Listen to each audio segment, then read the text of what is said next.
बच्चों ये एक्सरसाइज 12.2 का फर्स्ट क्वेश्चन है। यहां पर बच्चों उसने कहा कि एक ठोस एक अर्ध गोले पर खड़े एक शंकु के आकार का है। यानी कि यहां पर बच्चों पहले एक अर्ध गोला बना हुआ है, ये अर्ध गोला है और उसके ऊपर एक शंकु है जिनकी त्रिज्याएं 1 सेंटीमीटर है। बच्चों जिनकी त्रिज्याएं यानी कि यहां पर इसकी भी, ये दोनों यानी कि शंकु की और गोले की, अर्ध गोले की त्रिज्या कितनी है? 1 सेंटीमीटर है तथा शंकु की ऊंचाई उसकी त्रिज्या के बराबर है। तो शंकु की ऊंचाई बच्चों, ये है शंकु की ऊंचाई, ये त्रिज्या के बराबर है। तो बच्चों यहां पर ये 1 सेंटीमीटर ही हो गई। तो अब हमें इस ठोस का आयतन ज्ञात करना है बच्चों, वो पाई पदों के रूप में। तो सबसे पहले बच्चों हम लिखेंगे यहां पर क्या दिया? अर्ध गोले की त्रिज्या, अर्ध गोले या फिर बच्चों शंकु की त्रिज्या, शंकु की त्रिज्या। क्योंकि बच्चों दोनों की त्रिज्याएं बराबर है इसलिए हम आर लिखेंगे और वो कितनी है? 1 सेंटीमीटर। दूसरे पर बच्चों में क्या है कि ये लिखनी पड़ेगी कि जो शंकु की ऊंचाई दी है। बच्चों यहां पर शंकु की ऊंचाई, अब शंकु की ऊंचाई को हम किससे दिखाते हैं बच्चों? उसे दिखाते हैं एच से। तो यहां पर भी ये कितनी दी है बच्चों? 1 सेंटीमीटर ही दी है।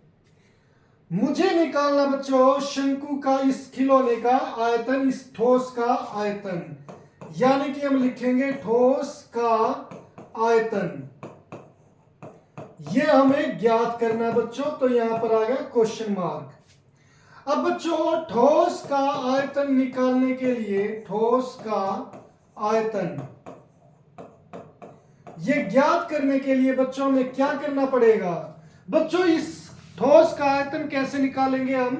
कि हमें यह देखना कि इस ठोस में कितना पानी आ सकता है या कितना इसमें कोई भी मेटल मतलब पदार्थ इसमें रखा जा सकता है। यहां पर बच्चों ये कटोरी के टाइप का यानी कि अर्धगोला है, यानी कि इसे भरा जा सकता है अर्धगोले का। तो यहां पर हमें क्या होगा? अर्धगोले का आयतन निकालना पड़ेगा, अर्धगोले का आयतन।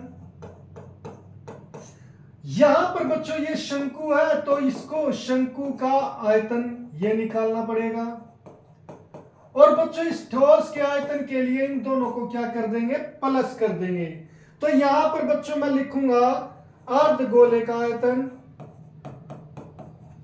अर्धगोले का आयतन।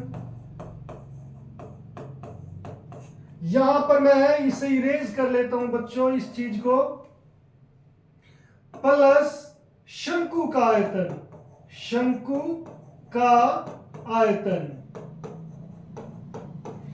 यहां पर बच्चों हमने ये दोनों लिख दिए। अब यहां पर बच्चों अर्धगोले का आयतन क्या होता है? वो है 4/3 पाई आर क्यूब होता है। और शंकु का आयतन क्या होता है बच्चों? 1/3 पाई आर स्क्वायर एच।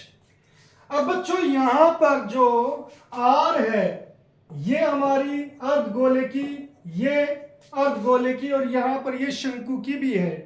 देखिए बच्चों आर दोनों में मैंने सेम इसीलिए लिखा है क्योंकि अर्धगोले की भी और शंकु की भी त्रिज्या इक्वल है। अदरवाइज मैं इनका नाम R1 और R2 लिखता, मगर क्योंकि त्रिज्याएं दोनों बराबर है इसलिए मैंने आर यहां पर भी, आर यहां पर भी लिखी। एच बच्चों ये होती है, ये हाइट है शंकु की, इसलिए मैंने एच लिखा है। अब बच्चों यहां पर आप जो चीज भी कॉमन आ सकती है वो ले लो। यहां पर ये हर में यानी कि डिनोमिनेटर में 3 है तो ये 1/3 कॉमन आ गया। ये पाई है बच्चों, यहां पर भी पाई है, कॉमन आ गया। यहां पर बच्चों आर क्यूब है, यहां आर स्क्वायर है तो आर स्क्वायर कॉमन आ जाएगा। अंदर क्या बचा बच्चों? यहां पर रह गया 4 और यहां पर रह जाएगा r प्लस, और ये क्या हो जाएगा? h। अब बच्चों यहां पर 1/3 पाई की वैल्यू कितनी है? 22 और वैसे भी हमें ये वैल्यू नहीं रखनी है बच्चों। क्यों नहीं रखनी है? क्योंकि उसने कहा आयतन पाई के पदों में निकालिए। तो बच्चों यहां पर पाई ही लिखना है। आर की वैल्यू है 1, इसका स्क्वायर कर दो। अब यहां पर बच्चों ये है 4, आर की वैल्यू 1 प्लस एच की वैल्यू भी 1। यहां पर हो गया बच्चों 1/3, 1 का square 1 into pi into 4 plus 1 कितना हो गया 5।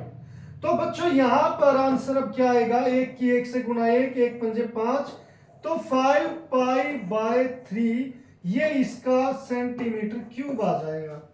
तो यहां पर बच्चों यहां पर ये फर्स्ट क्वेश्चन बड़ा ही सिंपल क्वेश्चन है और इस तरीके से हम इसका आयतन निकाल सकते हैं जो सेंटीमीटर क्यूब में आएगा।